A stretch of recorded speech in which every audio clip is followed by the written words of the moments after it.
Robert C. Kappes. Kappes?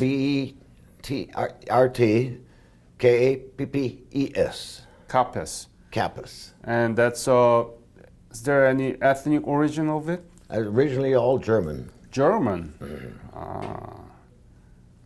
So you are German American.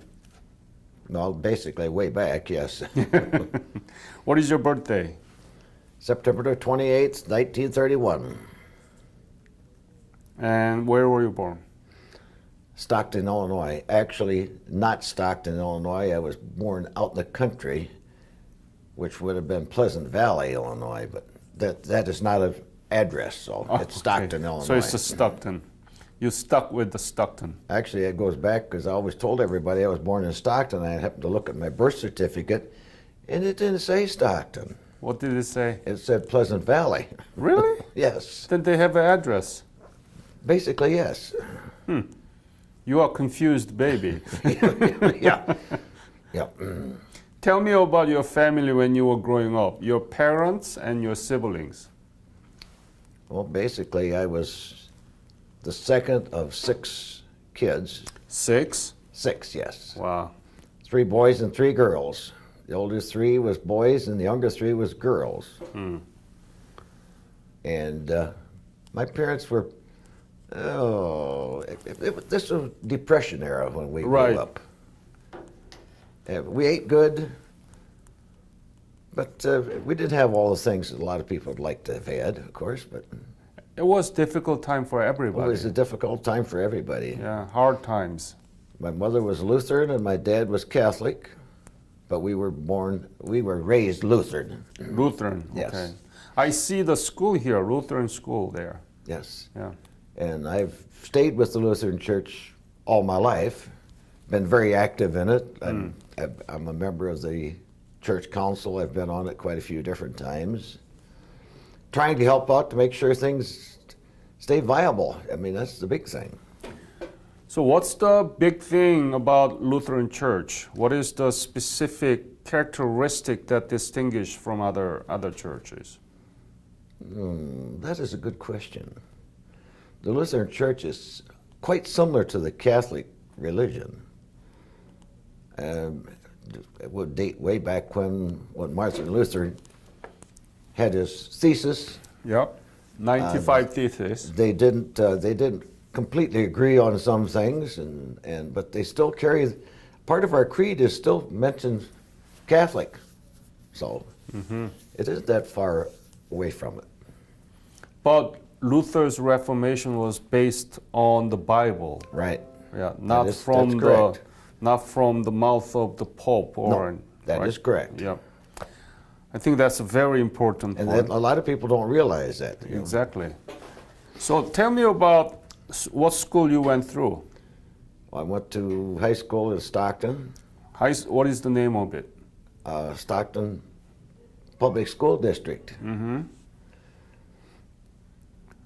When did you graduate? I graduated in 1949. And tell me about, let me test your knowledge on Asia at the time. Did you learn anything about Asia from the school, from the history? Oh yeah, we did. I mean, it was probably more into Asia at that time than Europe. Really? Wow. Literally, it both was there. You know what I mean? It was So what did you learn about Asia? What country did you? Japan mostly. Uh-huh. Yes. Mostly because they At attacked. that time, probably didn't realize how close Korea was to Japan. So you knew about it Oh yes, definitely. at the time. At the time, yes. Basically, mainly Japan because of World War II. And that's where what they dwelled upon more than anything. I had a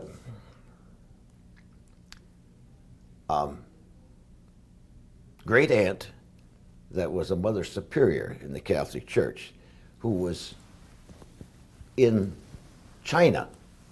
Uh-huh.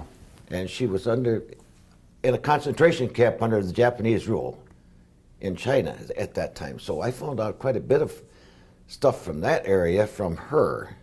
because she actually come to our house a couple of times and had supper with us, and we related to her a couple of times. In fact, I still have a letter at home that was written to us from there, and a long letter explaining just exactly what happened under the Japanese control and so forth. Mm-hmm. Did you know where Korea was located at the time? Kind of, I would say, Kind of, yes. yeah. So you are very exceptional, because most of the veterans didn't know. They didn't know. No, not at all. 99.99% didn't know where Korea was. They never heard about it. Well, I didn't get there, but I got awful close. Anyway, so what did you do after the graduation? After I graduated from high school, I went to work. What? Basically, my first real job was in a grocery store. Oops, I'm sorry. Grocery? My first real job was in a grocery store. And when did you join the military? What? When did you join the military? When did I go into the military? That was actually, I went to carpenter work before that. And I went in the Army in July of '52. I was drafted, of course. Drafted. So you knew that the Korean War broke out there? Oh yes, everybody did. In fact, that was on everybody's mind, really. I mean, we went in for indoctrination. Well, we went for physical in Chicago. That's where I was drafted in, is Chicago. And that was on everybody's mind, that they were going to go into basic and right to Korea. And was that kind of being afraid that you're going to be dragged into the war and being killed, or what was the mode of thinking about the Korean War? I think you could probably say that, yes, you had a certain amount of fear of the fact that you was going to go to Korea and get injured or killed, even, for that matter. Mm-hmm. And were you afraid? Not really. Not really. Not really. You were young, right? I was young. But you were like 21 years old. I was actually. 21 years when I went in. Mostly 18. Yes, You know? I got drafted right at the time that they drafted a lot of college kids on the last push. I mean, it was, they were getting everybody they could get their hands on. Fact is, the unit I had for basic was probably 75% college grads, and here I only had a 12th grade graduation rate, which was very suitable. I mean, what the heck? Who cares, right? I was very good in math. Later in life, I found out that was the place you needed to be good. So where did you go for boot camp? Camp Chaffee, Arkansas. I'm sorry? Camp Chaffee, Arkansas. And how was it, the training? How was it, training? Mm-hmm. Well, basically, I had regular boot camp, of course, basics, and then I went into artillery. I was trained as a forward observer, and little did I realize that I really didn't want to be a forward observer. Exactly, right? Right. Actually, when I was in basic, I don't know why, but I got be squad leader immediately. Why I got there, I don't know. And I kind of went to the idea that maybe I'd like to go to officers candidate school, which actually I was accepted into it and then turned it down. Why did I turn it down? I don't know. I guess I just kind of decided I didn't want to go. Okay. When I got out of basic, I was assigned right there to Chaffee as permanent duty for a while. Went in and sat behind the desk. After all the training I had, that's where they put me, behind the desk. That's what military is doing. Oh yes, definitely. Yep. That was their way of doing things, really. In fact, as my job was discharging people that were coming back. I sat down behind the desk, and the captain, he came in and he says, "Well, you got to type this stuff out." And I said, "Sir, I don't know how to type." He says, "Learn." Learn. Which I did. That's how we military do. Well, M, C, you didn't have a lot of long words or anything, but I did learn to do pretty good. I got up to about 35 words a minute. Good. And after that, what happened? Did you go to Korea? Oh, no, I did not get to Korea. Uh-huh. On the last push, they was dragging everybody, loading them into boats. They were going to take them all to Korea. I had a year left when I went overseas. And when I got,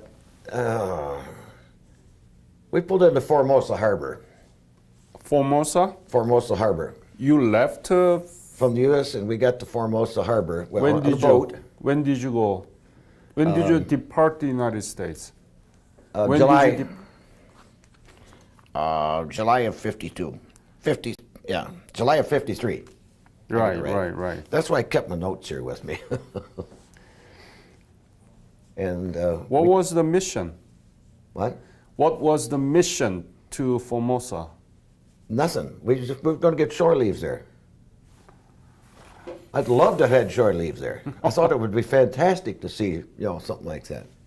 So you went down there without any specific mission? Well, basically, we were heading for Korea yet. Why they got stopped there, I don't know. But we turned around and went and right out back to sea because there was typhoon coming in. So you might have ended up in Korea, right? Oh yes, I was scheduled for there. Halfway between Formosa and Okinawa, Uh-huh. the armistice was signed. Now, does that explain it? What a relief. What a relief. Yes. And we docked in Okinawa, and somewhere or other somebody grabbed me because of my expertise in clerical work. They needed a section leader for a AAA group that was on Okinawa. And that's where I stayed until I come back, except the fact that I went to Japan on the way home. And Okinawa was good duty compared to going to Korea, I'm sure. But I would have been there. I mean, hey, I was close. What was your MOS? Personnel record specialist. So tell me about those things. What do you do? Well, when I was there, I interviewed all incoming personnel. You did? Yes. Incoming from where? From the states that was coming in there for duty, and most of the ones I interviewed and took care of was the ones going out. Can you reenact that you are pretending interview the new additions from the United States? What did you ask?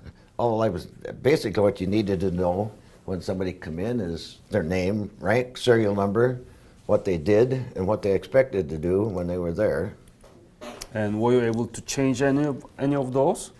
No, they was all pretty much set where they was going to go. Laughed at a couple of names once in a while, like Young Henry Chicken, an Indian, of course. Right.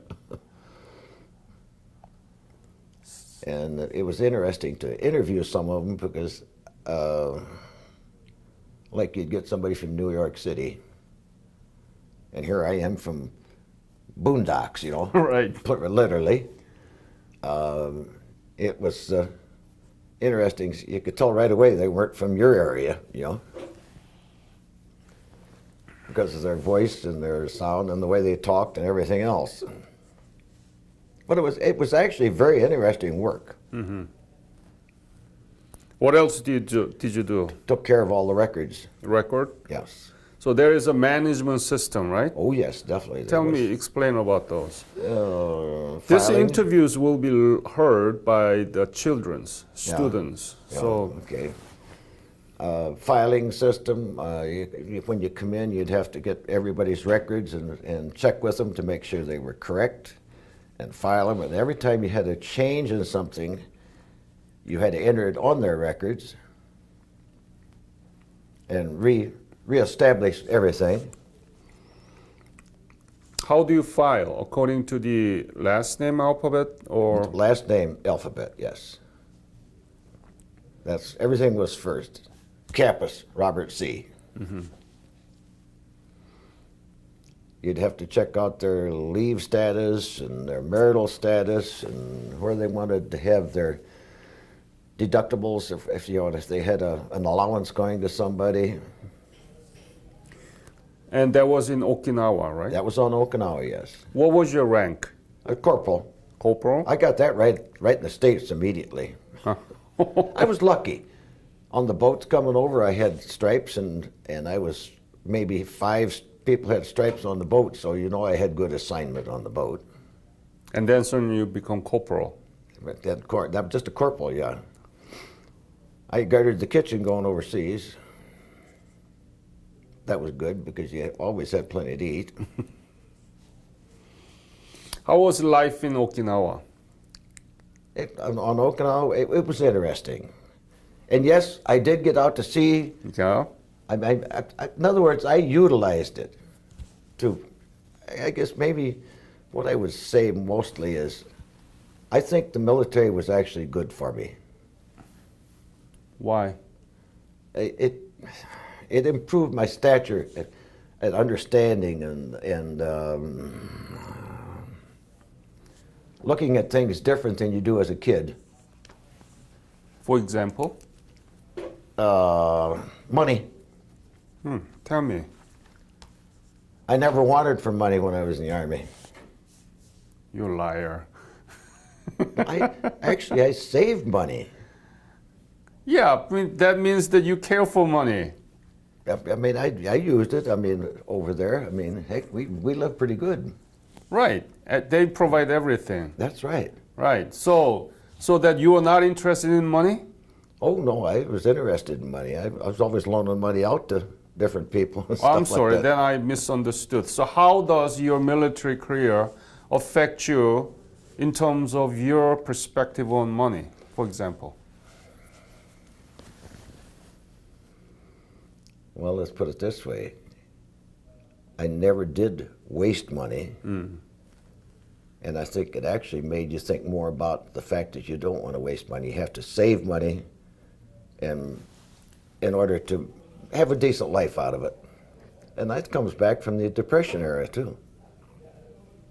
It's been hard to grow up in the Basically, I didn't really say that, but actually I went through high school only going 4 days a week. I worked on Wednesday every week. So you missed the class whole Wednesday. I missed every Wednesday 4 years of high school. Were you allowed to do that by the school, or you just did it? Just did it.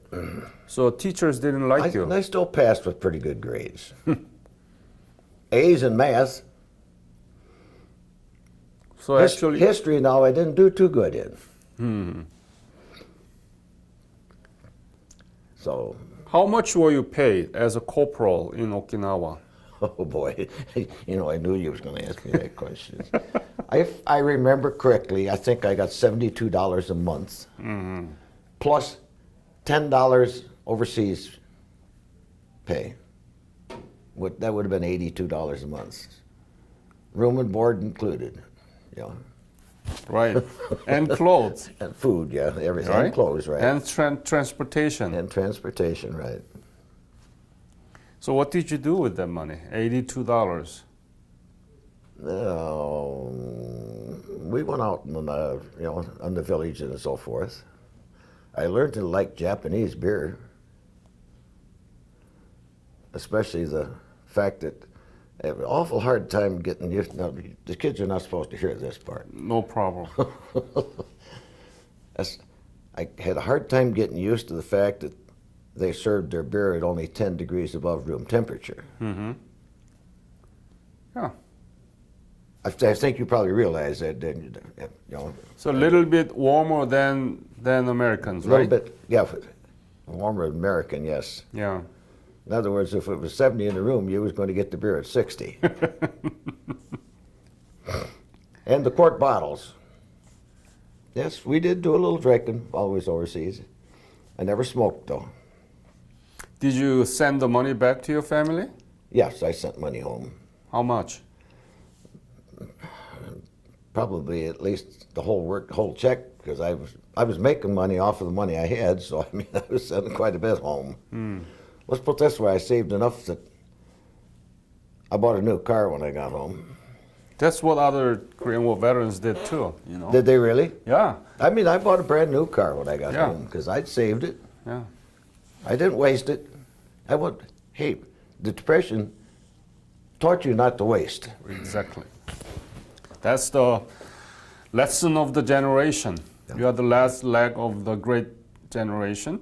Yeah, Actually, silent generation. yeah, I think that's probably right. And what about other conditions? Where did you sleep? What kind of food did you eat? And Well, the first place that I was in the barracks was at Naha. No, I'm sorry, Napunja. Right on the end of the runway of the airfield. Fact is, the runway at the airfield was where they brought the first MiG that defected in. MiG? MiG, yeah. Yeah. And I tell you what, we scrambled when we heard that come in because we knew it wasn't one of our planes. Wow. Tell me about it. It was kind of scary, but then we found out the next day, you know, that somebody had defected and brought a MiG in. MiG 19 or 18? I think it was an 18 is what it was. One of the first generation that, you know, Yeah, at that 18. time.